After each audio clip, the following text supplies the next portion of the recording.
ক্যামেরার সামনে তার মিষ্টি হাসি আর অসাধারণ অভিনয় দেখে আজ হাজার হাজার দর্শক মুগ্ধ। কনে দেখা আলো ধারাবাহিকের বর্ণতা হিসেবে তিনি আজ ঘরে ঘরে পরিচিত। কিন্তু আপনারা কি জানেন, আজ যে মানুষটি পর্দার সামনে এত সচ্ছল, তার একসময়ের দিনগুলো কেটেছে চরম মানসিক যন্ত্রণায়। এমনও দিন গেছে যখন শুটিং শেষ করে বাড়ি ফেরার পথে মেট্রোতেই অঝরে কেঁদেছেন তিনি। এমনকি কান্না চেপে রাখতে না পেরে অভিনয় ছেড়ে দেওয়ার সিদ্ধান্ত নিয়ে ফেলেছিলেন। হ্যাঁ, আমরা কথা বলছি বাংলা টেলিভিশনের অন্যতম জনপ্রিয় অভিনেত্রী নন্দিনী দত্তকে নিয়ে। ছোটবেলা থেকেই নন্দিনী দত্তের স্বপ্ন কিন্তু রূপালী পর্দা বা অভিনয় জগৎ ছিল না। তিনি হতে চেয়েছিলেন একজন আইনজীবী। পড়াশোনার ফাঁকে নাচ আর সোশ্যাল মিডিয়ায় ছোটখাটো ভিডিও বানানোর শখ ছিল তার। আর ঠিক এখানেই বদলে যায় তার ভাগ্যের মোড়। সোশ্যাল মিডিয়ায় তার ভিডিও দেখেই নজরে আসেন তিনি। অভিনেতা শায়েক চক্রবর্তীর পরামর্শে জীবনে প্রথমবারের মতো অডিশন দিতে যান নন্দিনী। আর প্রথমবারেই কেল্লাফতে স্টার জলসার জনপ্রিয় ধারাবাহিক এখানে আকাশ নীলের মাধ্যমে অভিনয় জগতে পা রাখেন তিনি।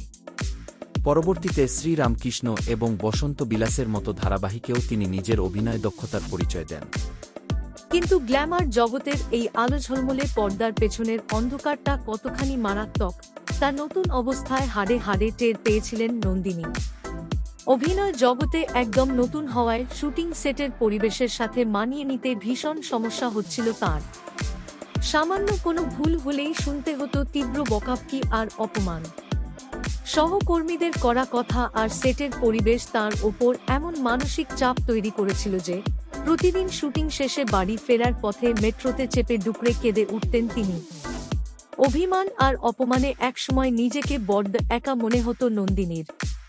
ভেবেছিলেন হয়তো এই পেশাটা তাঁর জন্য নয়। অভিনয় ছেড়ে আগের সাধারণ জীবনে ফিরে যাওয়ার সিদ্ধান্ত প্রায় নিয়ে ফেলেছিলেন তিনি। কিন্তু আসল লড়াই তো সেখানেই।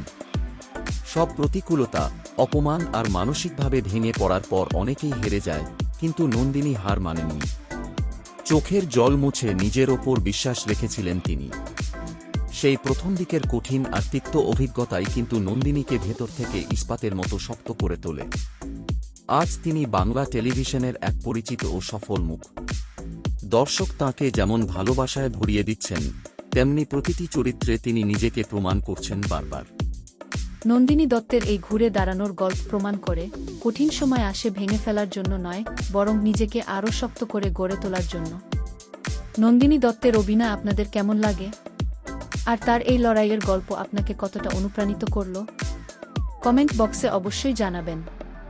ভিডিওটি ভালো লাগলে লাইক ও শেয়ার করতে ভুলবেন না। ধন্যবাদ।